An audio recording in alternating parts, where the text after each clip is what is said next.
ഇവിടെ മുതൽ കണ്ടോ? ഇത് പുറത്തു വരരുത് എന്ന് ആഗ്രഹിക്കുന്ന യഥാർത്ഥത്തിൽ ആരാണ് ശ്രീ നന്ദ്യാട്ട്? ഉത്തരം പറ. ഈ റിപ്പോർട്ടിന്റെ ലക്ഷ്യം എന്തായിരുന്നു? മലയാള സിനിമയിൽ വനിതകളോ അങ്ങനെയുള്ളവർ അനുഭവിക്കുന്ന പ്രശ്നങ്ങളുണ്ടെങ്കിൽ അവർ അനുഭവിക്കുന്ന ഏതെങ്കിലും തരത്തിലുള്ള ചൂഷണം, അത് സാമ്പത്തികമാകാം, ശാരീരികമാകാം, മാനസികമാകാം, മറ്റ് പല തരത്തിലുള്ള സാമ്പത്തികമായ കാര്യങ്ങളിലൊക്കെ ഉള്ള ഇൻഇക്വാളിറ്റീസ് ഒക്കെ ആവാം. ഈ അറിവ് എവിടെ നിന്ന് കിട്ടി? പത്രത്തിൽ നിന്ന് അടിച്ചു മാറ്റിയതാ. ഇതിനെതിരെയുള്ള പഠന റിപ്പോർട്ടായിരുന്നു. ഈ പഠന റിപ്പോർട്ട് 2019 ഡിസംബർ 31 ഗവൺമെന്റ് മുമ്പാകെ കൊടുത്തു. അതിനുശേഷം 5 വർഷമായിട്ട് ഈ റിപ്പോർട്ട് വെളിയിൽ വന്നില്ല. പക്ഷെ ഈ റിപ്പോർട്ട് ഇപ്പൊ വെളിയിൽ വരണമെന്ന് ആഗ്രഹിക്കുന്ന പ്രധാന ആൾക്കാർ ആരാണ്? മാധ്യമങ്ങളാണ്.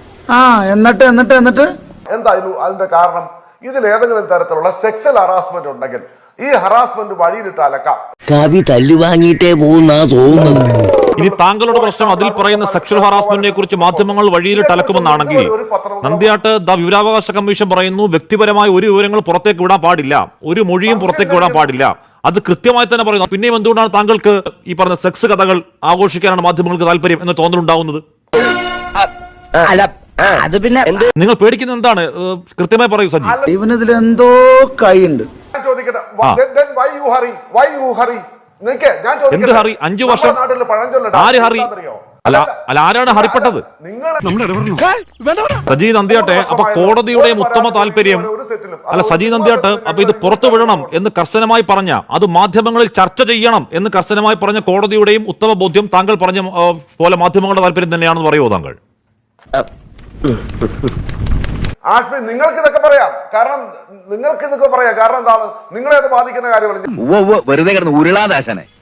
സജി നന്ദ്യാട്ട് ഇപ്പോൾ ഒരു കാര്യം പറഞ്ഞു. അതായത് സെക്ഷൽ ഹറാസ്മെന്റ് ഉണ്ടെങ്കിൽ അത് മാധ്യമങ്ങളെടുത്ത് പെരുമാറും, അല്ലെങ്കിൽ മാധ്യമങ്ങളെടുത്ത് ആഘോഷിക്കും എന്നാണ് പറഞ്ഞത്. ആര് പറഞ്ഞു? എപ്പ പറഞ്ഞു? ഞാൻ പറഞ്ഞിട്ടില്ല. മുതലാളി ഒരു പ്രാവശ്യം പറഞ്ഞിട്ടുണ്ട് ബോട്ടിൽ വെച്ചേ, മുതലാളി മറന്നുപോയത്. അപ്പോ സജി നന്ദ്യാട്ടിന് ഒരു കാര്യം ബോധ്യമാണ്, സെക്ഷൽ ഹറാസ്മെന്റും അതിന്റെ മൊഴികളും ഈ റിപ്പോർട്ടിൽ ഉണ്ടാവാൻ സാധ്യതയുണ്ട്. അത് പുറത്തു വന്നാൽ അതിൽ പെട്ടിരിക്കുന്ന ആളുകൾ തലയിൽ മുണ്ടിട്ട് കേരളത്തിൽ ഇറങ്ങി നടക്കേണ്ടി വരും. അതുകൊണ്ട് തന്നെയാണ് സജി നന്ദ്യാട്ട് ഉൾപ്പെടെയുള്ള ആളുകൾ പറയുന്നത് ഇത് പുറത്തു വരണ്ട എന്ന്. സജിയുടെ വായിൽ നിന്ന് തന്നെയാണ് കേട്ടത്, നമ്മൾ കേട്ടോണ്ടിരിക്കുകയാണ്. സജി തന്നെയാണ് മാധ്യമങ്ങൾ എടുത്തിട്ട് പുറത്തു കൊണ്ടുവരാനാണ് ശ്രമിക്കുന്നത്. ഇതിനാണ് അവനവൻ പാരാന്ന് പറയുന്നത്. ഈ WCC വരുന്നപ്പോഴാണ് സമാനതകളില്ലാത്ത വിധം ഒരു നടി ആക്രമിക്കപ്പെട്ട കേസിന്റെ തുടർച്ചയിലാണ് ഇതൊക്കെ വരുന്നത്. വർഷം 4 എന്നിട്ട് നന്ദ്യാട്ട് മന്ത്രിയും ചോദിക്കുകയാണ് എന്തിനടുത്ത് എന്താ തിരക്ക് ധൃതി? ആ വിവരം പുറത്തു വരാതിരിക്കാൻ ആർക്കാണ് ഇത്ര പ്രശ്നം? സജി, ഇറങ്ങി ഓടാന്ന് വെച്ച വഴിയും പരിചയം. ഇത് അടൂർ ഗോപാലകൃഷ്ണൻ സമയത്തെ റിപ്പോർട്ട് പോലെ റിപ്പോർട്ടല്ല. ആണെങ്കിലോ സജി, ഒളിച്ചുകൾ എന്തിനാണെന്നേ? അല്ല, അത് സർക്കാർ പറയേണ്ട കാര്യമാണ്. ഞാനിവിടെ പറയാൻ ഉദ്ദേശിക്കുന്ന കാര്യം, വ്യക്തികൾ ആരെങ്കിലും തെറ്റ് ചെയ്തിട്ടുണ്ടെങ്കിൽ അതിന്റെ പാപഭാരം പേറേണ്ടതാരാണ്? മലയാള സിനിമയാണ്. മലയാള സിനിമ കേൾക്കും രാഷ്മി, ഇവിടുത്തെ പ്രൊഡ്യൂസറോ വ്യക്തികൾ മര്യാദയോട് കാണിച്ചെങ്കിൽ ആ വ്യക്തികളാണ് പേരേണ്ടത്.